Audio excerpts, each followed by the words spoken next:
Eto, kakaiba na naman. Hindi pala alam ni Robin Padilla, senador, judge at senador ng ating bansa. Number one senador pa nga yan, ibinoto nyo yan nung nakaraang eleksyon di ba? Na ang dahilan or ano ang mga dahilan, bakit siya maraming baser, maraming nagagalit sa kanya. At lagi siyang nagiging madalas na topic sa social media at sa media, sa entertainment issue, political issue at iba pa. Aba, hindi daw niya alam kung ano ang kanyang naging kasalanan Sige nga, pakinggan muna niyo ito bago ko natin bigyan ng opinion ang kanyang sinasabi at observation. Isip pa lang ako, may basher na. Alam nyo, hindi po ako sanay kasi na minsan iniisip ko ano bang nagawa ko sa mga taong ito kung bakit pati asawa ko ay pinagsasalitaan ng napakasasamang salita. Hindi ko po malaman. Wala naman akong ginagawang masama bilang politiko. Hindi naman ako nagnakaw. Wala akong record ng nagnakaw ako.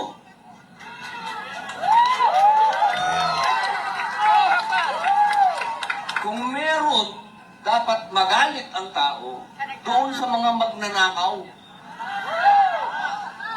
Pero sa mukhang to, ba't may nagagalit? At pati yung asawa ko, dinamay pa. Masakit po yan para sa isang lalaki. Maging Muslim ka man, maging Kristiyano ka man, masakit kapag pinagsasalitaan ang asawa mo. Lang yun! Nakakapanggigil! Pero dahil pinagpala ako ng Allah na magkaroon ng sabar,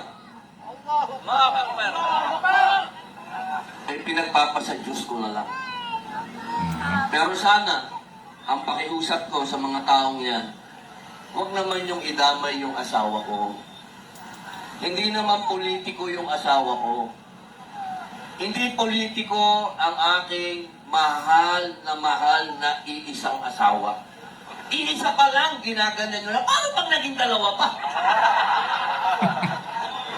Hanggang apat yan. Kaya, pakiusap ko po, alam ko yung iba bayad dyan Alam ko yung iba troll. Troll po, yun yung mga kumikita. Para siraan ka, dyan sila kumikita. Pakiusap lang, ako lang ang banatan ninyo kasi ako lang ang politiko. Saka kung babanatan niya ako, humanap naman kayo ng totoong ibabanat nyo. Puro kasinungalingan Kasi wala kayong mahanap na butas sa akin. Yun ang problema. Kaya ang mga banat ninyo, upo yan, tanga yan ang mga kaya lang nyo sabihin. Kasi pagdating sa pagnanakaw, zero ako.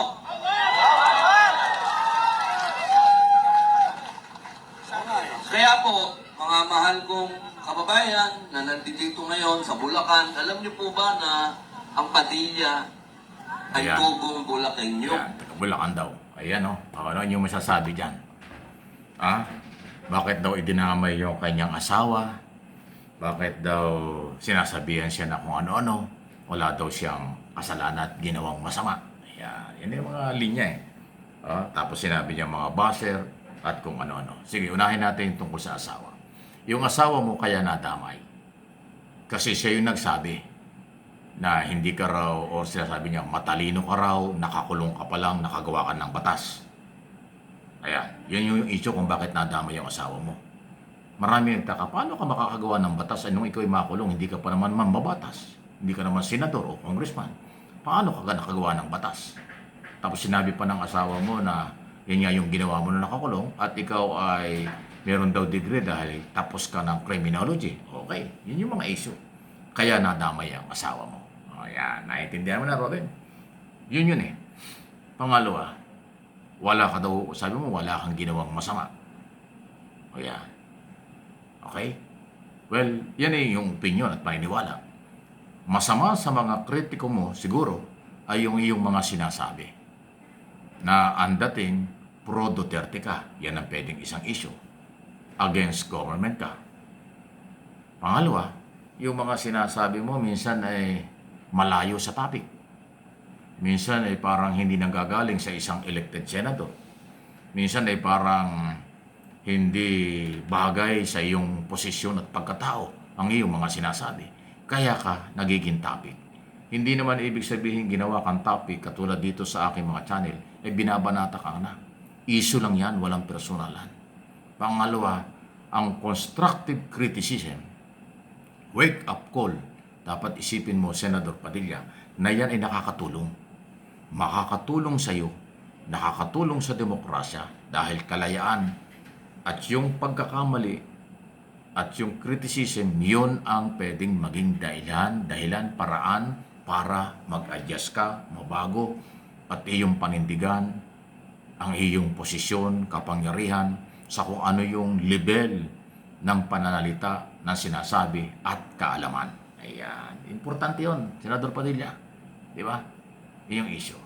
Okay, pag sinabi mong, bakit sila galit sa akin? Wala naman akong ginawang masama o pagkakamali. Oo nga, wala kang ginawang masama. Pero yun nga yung pagkakamali. Ikaw ay government official, elected senator.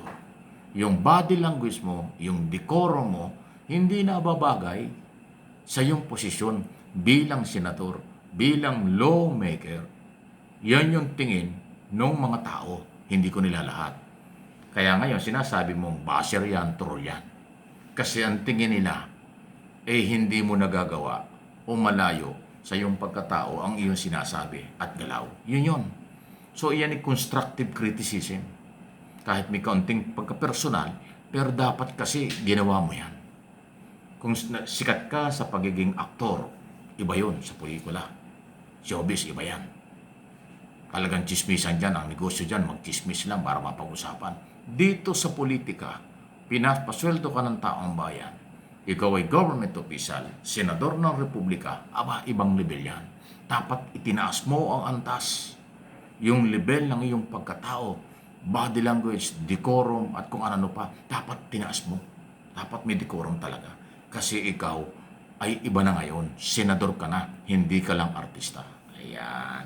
So, yan ang pwede sigurong nakikitang pagkukulang, pagkakamali sa iyong ginagawa.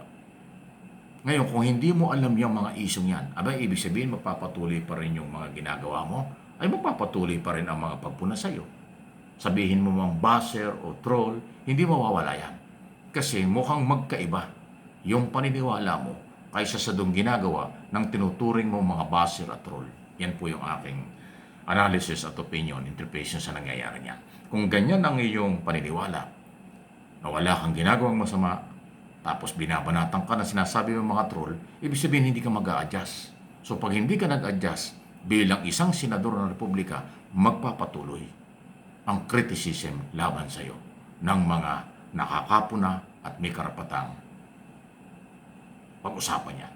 Kasi ang isang public servant, government official, opposition o administration, yan ay subject for criticism. Dahil ang ikaw ay pag-aari ng mamamayan.